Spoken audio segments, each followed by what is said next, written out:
এতিয়া আমি আজিৰ টপিকটোৰ বিষয়ে আলোচনা আৰম্ভ কৰিম। আজিৰ টপিকটো হৈছে ৰেটৰিক। ৰেটৰিক কি? ৰেটৰিক এটা হৈছে গ্ৰীক শব্দ, ইয়াৰ ইণ্ডিয়ান যিটো ইংৰাজী শব্দ সেইটো হ'ব স্পিকাৰ। স্পিকাৰ অৰ্থাৎ বক্তা। আৰু আমাৰ অসমীয়াত ৰেটৰিক শব্দৰ অৰ্থ হৈছে অলংকাৰিকতা। তো এতিয়া আমি কি পঢ়িম? What is ৰেটৰিক? ৰেটৰিক কি? Rhetoric is a technique of using language effectively and persuasively in spoken or written form.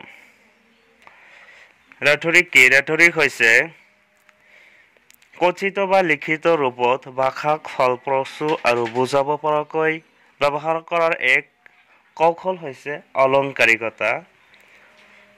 It is an art of discourse which studies and employs various methods to convince, influence, or please an audience.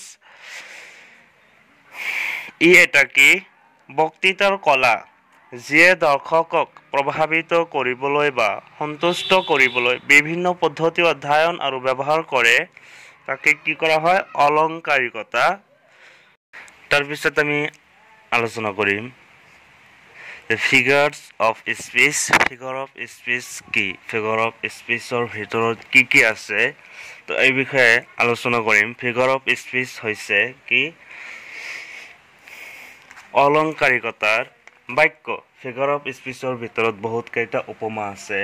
তো আমাৰ question পেপাৰত এক্সামত এনেকৈ আহিব যে যিকোনো এটা কি দিয়া হ'ব, চেণ্টেন্স উঠুৱাই দি তাত সুধিব যে এইটো কোনটো উপমাত বহে, ফিগাৰ অফ স্পীচৰ কোনটো উপমাত আছে। তো সেইকাৰণে কোনটো কি উপমাত আছে সেইটো বুজিবলৈ আমাক কি কৰিব লাগিব? আগত উপমা কেইটা বুজিব লাগিব, উপমা কেইটাৰ ধাৰণ কি সেই বিষয়ে বুজিব লাগিব, তাৰপিছতহে আমি কৰিব পাৰিম। তো ইয়াৰ ভিতৰত প্ৰথম উপমা হৈছে চিমিল। কম্পেৰিজন বিটুইন ডিফাৰেণ্ট থিংছ কি কৰা হয়? বিভিন্ন বস্তুৰ মাজত তুলনা কৰা হয়। আৰু এজ অথবা লাইক থাকিলে কি হয়? চিমিল হয়। এইটো আমাৰ মনত ৰাখিব লাগিব। এজ অথবা লাইক থাকিলে কি হয়? চিমিল হয়। এতিয়া আমি চিমিলৰ কেইটামান উদাহৰণ চাওঁ আহা।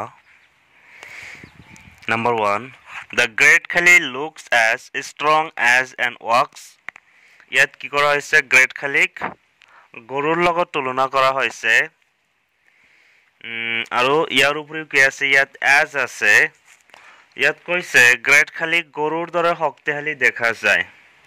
ইয়াত গ্ৰেট খালিক কি কৰা হৈছে? গৰুৰ লগত তুলনা কৰা হৈছে। ইয়াৰ উপৰিও ইয়াত এজ আছে। মই আগতো কৈ আছোঁ এজ অথবা লাইক থাকিলে কি হয়? চিমিল হয়। তো এইটো কি হ'ব? চিমিল হ'ব। একেবাৰে সহজ। তাৰপিছত number 2. The young ram is as cute as kitten. ডেকা অথবা সৰু ৰাম কি? মেকুৰীৰ পোৱালিৰ দৰে কি? মৰম লগা। ইয়াতেও এই সৰু ৰামক কি কৰা হৈছে? মেকুৰীৰ পোৱালিৰ লগত তুলনা কৰা হৈছে। তাৰপিছত number 3. After the examination, students felt as light as a feather. পৰীক্ষাৰ পিছত ছাত্ৰ ছাত্ৰীসকলে পাখিৰ দৰে লঘু অথবা হালকা অনুভৱ কৰিছিল। ইয়াতেও ছাত্ৰ ছাত্ৰীসকলক কি কৰা হৈছে? পাখিৰ লগত তুলনা কৰা হৈছে। আৰু ইয়াৰ উপৰিও ইয়াত কি আছে? এজ আছে। তাৰপিছত number 4. The glow of his face was as bright as sunshine. ইয়াতেও কি কৰা হৈছে? যে মুখৰ জিলিকনি ছানশ্বাইনৰ লগত তুলনা কৰা হৈছে। আৰু ইয়াৰ উপৰিও ইয়াত কি আছে? এজ আছে। তো এইটো হ'ল আমাৰ চিমিলৰ উদাহৰণ কেইটা গ'ল। Number 2. Metaphor and implied simile. এটা কি? অন্তৰ্নিহিত উপমা। যেতিয়া আমি কোনো এটা কথা কি কৰোঁ? অন্তৰৰ পৰা কওঁ অথবা কৰোবাক আমি কি কওঁ? অন্তৰৰ পৰা প্ৰশংসা কৰোঁ। তেনেকুৱা ক্ষেত্ৰত কি হ'ব? মেটাফৰ। ইয়াত উদাহৰণ দিয়া আছে। Number 1. This class is a zoo. এই ক্লাছটো কি? চিৰিয়াখানা হৈছে।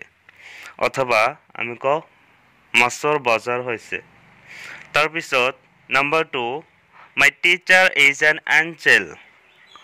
মোৰ শিক্ষকটিৰে কি পৰি পৰিৰ দৰে কি সুন্দৰ আমি কেতিয়াবা কৈ থাকোঁ তাৰপিছত number 3 you have a heart of gold কি তোমাৰ এটা কি সোণৰ হৃদয় আছে এইটো আমি কি কৰোঁ অন্তৰৰ পৰা কাৰোবাক আমি কি প্ৰশংসা কৰোঁ তেওঁৰ কাম দেখি তাৰপিছত number 4 camel is the ship of the desert উট হৈছে কি মৰুভূমিৰ জাহাজ উটটো আচলতে মৰুভূমিৰ জাহাজ নহয় তেওঁৰ কাম দেখি আমি কওঁ উট কি মৰুভূমিৰ জাহাজ বুলি আমি জানো number 3 alliteration having the same first consonant sound কি হ'ব প্ৰত্যেকটো সেন্টেন্সত দুটা বা ততোধিক শব্দ কি থাকিব